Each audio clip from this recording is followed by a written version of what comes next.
ಇವತ್ತು ಒಬ್ಬ ಹಿಂದುಳಿದ ನಾಯಕನ ಒಂದು ಬಕ್ರೀದ್ ದಿವಸ ಬಲಿ ಕೊಟ್ಟಿದ್ದಾರೆ. ಇದು ಭಾಳ ದೊಡ್ಡ ಕಾಂಗ್ರೆಸ್ಸಿಗೆ ಮುಂದಿನ ದಿವಸಗಳಲ್ಲಿ ಸಿದ್ದರಾಮಯ್ಯನವರ ಇವತ್ತೇನು ಬಕ್ರೀದ್ ದಿವಸನೇ ಅವರ ಬಲಿ ತೊಗೊಂಡಿದ್ದು ಮುಂದಿನ 28 ಚುನಾವಣೆಯಲ್ಲಿ ಕಾಂಗ್ರೆಸ್ಸು ಎಲ್ಲ ಹಿಂದುಳಿದ ದಲಿತ ಏನು ವರ್ಗಗಳದಾವೆ ಅವ್ರು ಕೂಡಿ ಕಾಂಗ್ರೆಸ್ಸನ್ನು ಬಲಿ ತೊಗೋತಾರೆ. ಇವತ್ತು ಸಿದ್ದರಾಮಯ್ಯನವರು ಭಾಳ ಅತಿರೇಕ ಮಾಡಿದ್ರು. ಈ ಮುಸ್ಲಿಂ ತುಷ್ಟೀಕರಣ ಅನ್ನೋಂಥದ್ದು ಅತಿ ಆಯಿತು.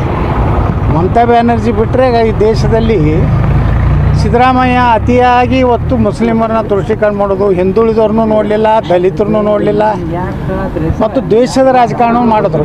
ಈ ಅವಧಿಯಲ್ಲಿ ನಾವೆಲ್ಲ ವಿಧಾನಸಭೆಯಲ್ಲಿ ಹೇಳಿದ್ದೆ, ಮೊದಲಿನ ಸಿದ್ದರಾಮಯ್ಯ ನೀವು ಇಲ್ಲ ಅಂಥೇಳಿ. ಅದರಿಂದ ಏನಾಯಿತು, ಎಲ್ಲರ ಅನುಕಂಪ ಕಳ್ಕೊಂಡ್ರು.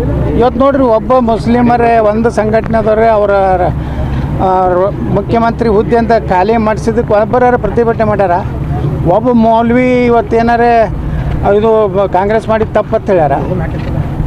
ಅಂದರೆ ಸಿದ್ದರಾಮಯ್ಯ ಇವರು ಪೂರ್ತಿ ಮುಸ್ಲಿಮರಿಗಾಗಿ ಕಾರ್ಯಕ್ರಮ ಮಾಡೇ ಮಾಡಿದ್ರು ಕೊಟ್ಟೆ ಕೊನೆಗೆ ಮುಸ್ಲಿಂ ಸಮುದಾಯದವರು ವಿಜಯೋತ್ಸವ ಮಾಡ್ತಾರೆ. ಅಂದರೆ ಅದಕ್ಕೆ ನಾವು ಯಾವಾಗಲೂ ನಾವು ನೆನೆಸೋದು ಬಾಬಾ ಸಾಹೇಬ್ ಅಂಬೇಡ್ಕರ್ ಅವ್ರನ್ನ. ಅವ್ರು ಅವಾಗ ಹೇಳಿಬಿಟ್ಟಾರೆ, ಇವ್ರು ಎಂದೂ ಈ ದೇಶಕ್ಕೆ ಹಿಂದೂಗಳಿಗೆ ಇವರು ಸಹೋದರ ತಿಳ್ಕೋದಿಲ್ಲ, ದೇಶಕ್ಕೆ ನಿಷ್ಠೆ ಇರೋದಿಲ್ಲ. ಇದು ಯಾರು ಅಂಬೇಡ್ಕರ್ 44ರಾಗ ಹೇಳ್ಯಾರ. ಇವತ್ತು ಸಿದ್ದರಾಮಯ್ಯನವ್ರು ನೋಡಿದ್ರೆ ಆ ಅಂಬೇಡ್ಕರ್ ಅವ್ರು ಹಿಡಿದು ಸತ್ಯ ಆಯಿತು. ಇವತ್ತು ಎಲ್ಲಿನೂ ಮುಸ್ಲಿಮರು ಒಂದು ಕಡೆಯೂ ಪ್ರತಿಭಟನೆ ಮಾಡಲಿಲ್ಲ. ಸಿದ್ದರಾಮಯ್ಯನವ್ರು ಇಷ್ಟೆಲ್ಲ ನಮ್ಮ ಸಮುದಾಯಕ್ಕೆ ಇವತ್ತು ನೋಡಿ ಇಡೀ ಕರ್ನಾಟಕದಾಗ ಅವರೇ ಅತಿ ಹೆಚ್ಚು ಮುಸ್ಲಿಮರು ಅದಾರ ತಳ್ಳಿ ಪಾಪ ಕೊನೆಯ ದಿವಸನೂ ಅದೇ ಮಾಡಿದ್ರು ರಾಜಕಾರಣ. ಅದರಿಂದ ಸಿದ್ದರಾಮಯ್ಯನವರು ತಮ್ಮನ್ನು ತಾವೇ ಕಲ್ಲು ಹಾಕೊಂಡ್ರು. ಅವ್ರು ತಮ್ಮ ಹಿಂದುಳಿದವ್ರಿಗೆ ತಮ್ಮ ಜನಾಂಗಕ್ಕೂ ಏನೂ ಮಾಡಲಿಲ್ಲ, ದಲಿತರಿಗೇನು ಮಾಡಲಿಲ್ಲ. ಎಷ್ಟೋ ದಲಿತ ಅಧಿಕಾರಿಗಳು ನಾನು ಹೇಳ್ತಿದ್ರು, IPS ಅಧಿಕಾರಿಗಳು ನಮ್ಮ ಸಮುದಾಯನೂ ತುಳಿತಾ ಇದ್ದಾರೆ, ಬರೀ ಸಾಬ್ರು ಅವರ ಕಚೇರಿಯಲ್ಲಿ ಅವರೇ.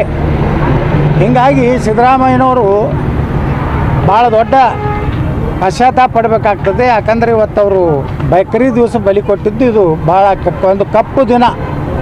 ಸಿದ್ದರಾಮಯ್ಯನವರ ಕಪ್ಪು ದಿನ ಇವತ್ತು ಆಯಿತು. ಸಿದ್ದರಾಮಯ್ಯ ಅವ್ರಿಗೆ ರಾಜ್ಯಸಭೆಗೆ ಬನ್ನಿ ಅಂತ ಹೇಳಿದ್ರೆ ಆಫರ್ ಕೊಟ್ಟಿದ್ದಾರೆ. ಅದ್ರ ಜೊತೆಗೆ ಅವರ ಮಗನ ಕೂಡ ಸಚಿವರು ಮಾಡ್ತೀವಿ ಅಂತ ಆಫರ್ ಕೊಟ್ಟಿದ್ದಾರೆ. ಯುಗಾಂತ್ಯ ಆಯಿತು ಅಂತೀರಾ ಅಥವಾ ಇನ್ನೂ ಕೂಡ ಸಿದ್ದರಾಮಯ್ಯ? ಇದು ಯಡಿಯೂರಪ್ಪ ಸಿದ್ದರಾಮಯ್ಯ ಯುಗಾಂತ್ಯ ಆಯಿತು. ಏನು ಮಕ್ಕಳು ಅವ್ರ ಶಕ್ತಿ ಸಾಮರ್ಥ್ಯದ ಮ್ಯಾಗ ಬೆಳಿಬೇಕು, ಇವ್ರ ಅಪ್ಪಗಳ ಮ್ಯಾಗ ಬೆಳೆಯುವಂಥ ಕೆಲಸ ಬಂದಾಗಬೇಕು. ಅದಕ್ಕೆ ಸಿದ್ದರಾಮಯ್ಯನವ್ರು ಏನೇ ಇರಲಿ, ಅವ್ರು ಏನು ಕೆಟ್ಟ ಕೆಲಸ ಮಾಡಿದ್ರು ನಾವೊಬ್ಬ ರಾಜಕಾರಣಿಯಾಗಿ ಅವರ ಜೀವನ ಒಳ್ಳೆಯದಾಗಲಿ, ಅವ್ರು ಏನೇ ಇರಲಿ ಎಲ್ಲೆಲ್ಲೋ ಕೆಲವೊಂದು ಒಳ್ಳೆಯ ಕೆಲಸನೂ ಮಾಡಿರ್ತಾರೆ. ಬರೀ ಟೀಕೆನೂ ಮಾಡೋದು ಒಳ್ಳೆಯದಲ್ಲ, ಅದು ಒಳ್ಳೆಯ ರಾಜಕಾರಣಿ ಲಕ್ಷಣ ಅಲ್ಲ. ಸಿದ್ದರಾಮಯ್ಯವ್ರಿಗೆ ಶುಭ ವಿದಾಯ ಹೇಳ್ತೀವಿ. ಅದ್ರ ಒಂದು ಮಾತ್ರ 2026 ನಾವು ನೆನೆಸ್ಕೋಬೇಕಪ್ಪ. ಏನಂದ್ರೆ ಎಲ್ಲ ಹಿಂದೂ ವಿರೋಧಿ ಮುಖ್ಯಮಂತ್ರಿಗಳ ಅಂತ್ಯ ಆಯಿತು. ಕೇರಳದಾಗ ಅಂತ್ಯ ಆಯಿತು, ಪಶ್ಚಿಮ ಬಂಗಾಳದಾಗ ಅಂತ್ಯ ಆಯಿತು, ಕರ್ನಾಟಕದಾಗ ಅಂತ್ಯ ಆಯಿತು, ಮತ್ತಿನ್ನೊಂದು ಯಾವ ರಾಜ್ಯ ಅದು ಅಂದರೆ ಅಲ್ಲಿ ತಮಿಳುನಾಡದಾಗ ಅದೂ ಒಂದು ರೀತಿ ಹಿಂದೂಗಳ ವಿರೋಧಿ ಸರ್ಕಾರ. ಯಾಕಂದ್ರೆ ದೀಪ ಹಚ್ಚಲಕ್ಕೆ ಅಲ್ಲಿ ಸ್ವಾಮಿ ಅಯ್ಯಪ್ಪನ ಇದಕ್ಕೆ ದೀಪೋತ್ಸವಕ್ಕೆ ವಿರೋಧ ಮಾಡಿದ್ರು ಅವರು ಹಿಂದೂ ಸಂಪ್ರದಾಯಕ್ಕೆ. ಈ 4 ಮುಖ್ಯಮಂತ್ರಿಗಳ ಅಂತ್ಯ ಹಿಂದೂ ವಿರೋಧಿ ನೀತಿಯಿಂದ. ಇದು ಒಳ್ಳೆಯ ಬೆಳವಣಿಗೆ ದೇಶನಾಗ ನಡೀತಾ ಇದೆ. ಇವತ್ತು ಪಶ್ಚಿಮ ಬಂಗಾಳದಲ್ಲಿ ಏನು ಬದಲಾವಣೆ ಆಯ್ತಲ್ಲ, ಮಮತಾ ಬ್ಯಾನರ್ಜಿ ಇನ್ನೊಂದು ಅವಧಿ ಏನಾರು ಮುಂದುವರೆದಿದ್ರೆ ಪಶ್ಚಿಮ ಬಂಗಾಳ ಭಾರತದಲ್ಲಿ ಇರ್ತಿದ್ದಿಲ್ಲ, ಅಷ್ಟು ಕೆಟ್ಟ ಸ್ಥಿತಿ ಇತ್ತು. ಅದಕ್ಕೆ ನಾನು ವಿಶೇಷವಾಗಿ ಪ್ರಧಾನಮಂತ್ರಿ ನರೇಂದ್ರ ಮೋದಿಯವ್ರನ್ನ, ಅಮಿತ್ ಶಾ ಅವ್ರನ್ನ ಅಭಿನಂದನೆ ಸಲ್ಲಿಸ್ತೀನಿ. ಅವ್ರು ಬೇರು ಸಹಿತ ತೆಗೆದು ಹಾಕ್ಯಾರ. ಆದಷ್ಟು ಜಲ್ದಿ ತೃಣಮೂಲ ಅಂದ್ರೆ ತಳಗ ಅದು ಸಹಿತ ಈ ಮಮತಾ ಬ್ಯಾನರ್ಜಿ ಪಾರ್ಟಿ ಈ ದೇಶದಿಂದ ತೊಲಗಬೇಕು. ಸರ್, ಈಗ DK ಶಿವಕುಮಾರ್ ಅವರು ನೆಕ್ಸ್ಟ್ CM ಅಂತೇಳಿ ಈಗ ಆಲ್ರೆಡಿ ಕೂಗು ಶುರು, ಅದ್ರ ಜೊತೆಗೆ ಅವ್ರ ರೀತಿ ಮಾತುಗಳು ಕೂಡ ಕೇಳಿ ಬರ್ತಾ ಇದೆ. ಯಾವ ರೀತಿ ಆಗ್ಬೋದು ಆಗಿದ್ದು ರಾಜ್ಯ? ನೋಡಿ, ಈಗ DK ಶಿವಕುಮಾರ್ ಅವ್ರ ಪಾರ್ಟಿ ನಿರ್ಣಯ ತೊಗೊಂಡಿದ್ದಾರೆ. ಅದು ಅವ್ರ ಪಾರ್ಟಿ ನಿರ್ಣಯ ಇದೆ. ಇದರಲ್ಲಿ ನಮ್ಮದೇನು DK ಶಿವಕುಮಾರ್ ಮಾಡಬೇಕು, ನಮ್ಮ ಯಾರು ಪರಮೇಶ್ವರನ್ ಮಾಡಬೇಕು, MB ಪಾಲ್ರು ಮಾಡಬೇಕು ಅನ್ನೋದು ಆ ಪಾರ್ಟಿಗೆ ಬಿಟ್ಟಿತ್ತು. ಪಾಪ MB ಪಾಲ್ರು ಭಾಳ ಆಸೆ ಇಟ್ಕೊಂಡಿದ್ರು ಆಗ್ತಾನೆ ಅಂತೇಳಿ. ನಮಗೂ ನೋವಾಗಿದೆ ಅವ್ರು ಆಗ್ಲಾರ್ದಕ್ಕೆ. ಆದರೆ ಇವಾಗ DK ಶಿವಕುಮಾರ್ ಆಗ್ಯಾರ, ಇನ್ನೊಂದು 2 ವರ್ಷ ಅವಧಿ ಇದೆ, ಒಳ್ಳೆ ಕೆಲಸ ಮಾಡಲಿ. ಭ್ರಷ್ಟಾಚಾರ ಏನು ಮಾಡ್ತಿದ್ರು ಅದು ಕಡಿಮೆ ಮಾಡಲಿ ಅಂತ ಬೇಡ್ಕೊತೀನಿ ಅಷ್ಟೇ. MB ಪಾಟೀಲ್ ಕೂಡ DCM ಸ್ಥಾನ ಸಿಗುತ್ತೆ, ಕೊಡಲಿ, ಒಳ್ಳೇದಲ್ಲ. ನಾವು ಸಂತೋಷ ಪಡ್ತೀವಿ. MB ಪಾಟೀಲ್ರು ಉಪಮುಖ್ಯಮಂತ್ರಿ ಆದರೂ ಸಂತೋಷ ಪಡ್ತೀವಿ, ಮುಖ್ಯಮಂತ್ರಿ ಆದರೂ ಸಂತೋಷ ಪಡ್ತೀವಿ. ನಾವ್ಯಾಕೋ ಒಟ್ಟಿಗೆ ಕಿಚ್ಬಿಡೋನು. ನಮ್ಮ ಜಿಲ್ಲೆದವರು ಒಬ್ಬರು ಪ್ರತಿನಿಧಿ ಆದ ನಮ್ಗೆ ಖುಷಿ ಅಲ್ಲ. ನಮ್ಗೆ ಇನ್ನೂ ಅಷ್ಟು ಅಭಿವೃದ್ಧಿ ಕೆಲಸ ಆಗ್ತಾವೆ. ಈಗ 2 ಸ್ಥಾನ ಅದಾವ ಸರ್ ನಮ್ಮ ಜಿಲ್ಲೆಗೆ, 2 ಉಳಿತಾವ, ಒಂದೇ ಬರುತ್ತೆ. ಅದು ಗೊತ್ತಿಲ್ಲರಪ್ಪ, ಅದು ಕಾಂಗ್ರೆಸ್ನವ್ರು ಗೊತ್ತ, ನನಗೇನು ಗೊತ್ತಾ. ನಮ್ಮವರೊಬ್ಬರು ಉಪಮುಖ್ಯಮಂತ್ರಿ ಆಗ್ತಾರಂದ್ರೆ ಸ್ವಾಗತ ಮಾಡ್ತೀನಿ. ಅವ್ರಿಗೂ ಒಳ್ಳೆಯ ಭವಿಷ್ಯತ್ತಂದ್ರೆ ಮುಂದೆ ಮುಖ್ಯಮಂತ್ರಿ ಆಗಲಿ. ಯಾರು ನಾವೇನು ಹೊಟ್ಟೆ ಕಿಚ್ಚಿಬಿಡುವಂಥ ವ್ಯಕ್ತಿ ಅಲ್ಲ ನಾವು. ಸಿದ್ದರಾಮಯ್ಯ ಅವರು ಸಿ ಎಂ ಸ್ಥಾನದಲ್ಲಿ ಇಳಿದ ನಂತರ ಮುಂದಿನ 2028 ವಿಧಾನಸಭಾ ಎಲೆಕ್ಷನಲ್ಲಿ ಯಾರು ಕುರುಬು ಓಟು ಮೇಲೆ ಸೀಮಿತರಾಗಿದ್ದರು, ಯಾರು ಅವ್ರ ಮತಗಳಿಂದ ಆಯ್ಕೆ ಆಗ್ತಾ ಇದ್ರು, ಅವ್ರಿಗೆಲ್ಲ ಈ ಬಾರಿ ಇಫೆಕ್ಟ್ ಆಗುತ್ತಾ ಅಂತ? 100ಕ್ಕೆ 100 ಸಿದ್ದರಾಮಯ್ಯನವ್ರ ಬಗ್ಗೆ ಒಂದು ಸಮುದಾಯದಲ್ಲಿ ಪ್ರೀತಿ ಈಗ ಒಂದು ಇವತ್ತಾದರೂ ಆ ಸಮುದಾಯದಲ್ಲಿ ಸಿದ್ದರಾಮಯ್ಯನವರೇ ಯಾವುದೇ ರೀತಿಯ ಇದು ಇಲ್ಲಾರ ವಿರೋಧ ಇಲ್ಲಾರಂಥ ನಾಯಕರು ಯಾರಪ್ಪ ಅಂದರೆ ಸಿದ್ದರಾಮಯ್ಯ. ಸಹಜವಾಗಿ ಆ ಸಮುದಾಯಕ್ಕೆ ನೋವಾಗೋದು ಸಹಜ, ಹಾಲಮತ ಸಮಾಜಕ್ಕೆ ನೋವಾಗ್ತದೆ.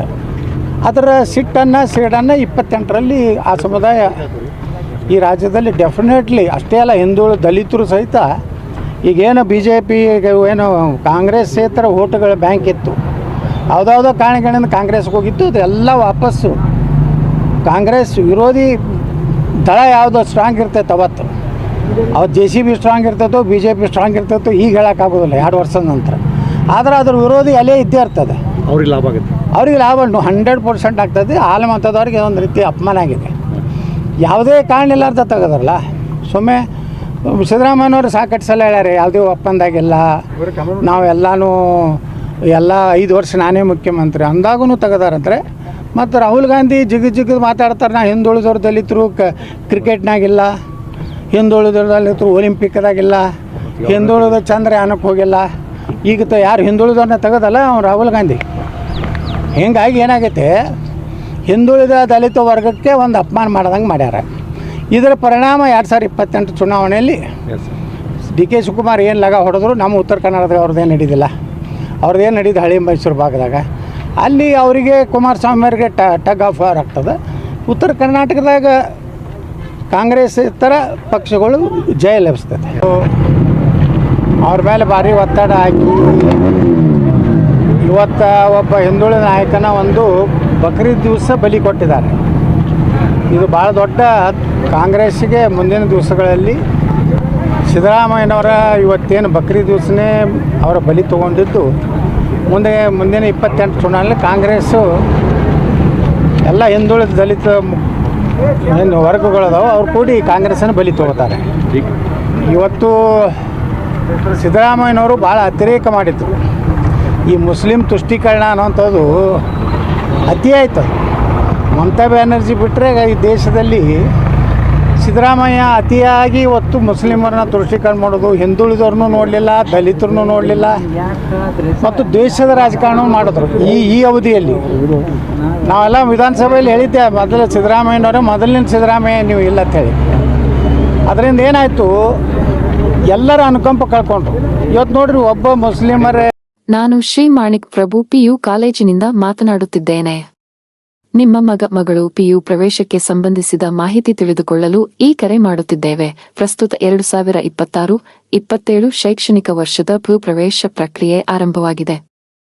ವಿಜ್ಞಾನ ವಿಭಾಗಗಳಲ್ಲಿ ಗುಣಮಟ್ಟದ ಬೋಧನೆ ಮತ್ತು ಉತ್ತಮ ಫಲಿತಾಂಶಗಳೊಂದಿಗೆ ನಾವು ಪ್ರವೇಶ ನೀಡುತ್ತಿದ್ದೇವೆ.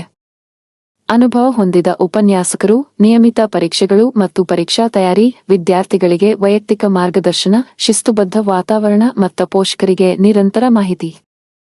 ನೀವು ಆಸಕ್ತರಾಗಿದ್ದರೆ ನಮ್ಮ ಕಾಲೇಜಿಗೆ ನೇರವಾಗಿ ಭೇಟಿ ನೀಡಿ ಅಥವಾ ಹೆಚ್ಚಿನ ಮಾಹಿತಿಗಾಗಿ ನಮ್ಮ ಪ್ರವೇಶ ವಿಭಾಗವನ್ನು ಸಂಪರ್ಕಿಸಿ. ಶ್ರೀ ಮಾಣಿಕ್ ಪ್ರಭು PU ಕಾಲೇಜು, ಮಾಣಿಕನಗರ, ತಾಲೂಕು ಹುಮನಾಬಾದ್, ಜಿಲ್ಲೆ ಬೀದರ್, ಕರ್ನಾಟಕ. ಸಂಪರ್ಕ ಸಂಖ್ಯೆ 7411763208 ಮತ್ತು 7760745632. ನಿಮ್ಮ ಸಮಯಕ್ಕೆ ಧನ್ಯವಾದಗಳು.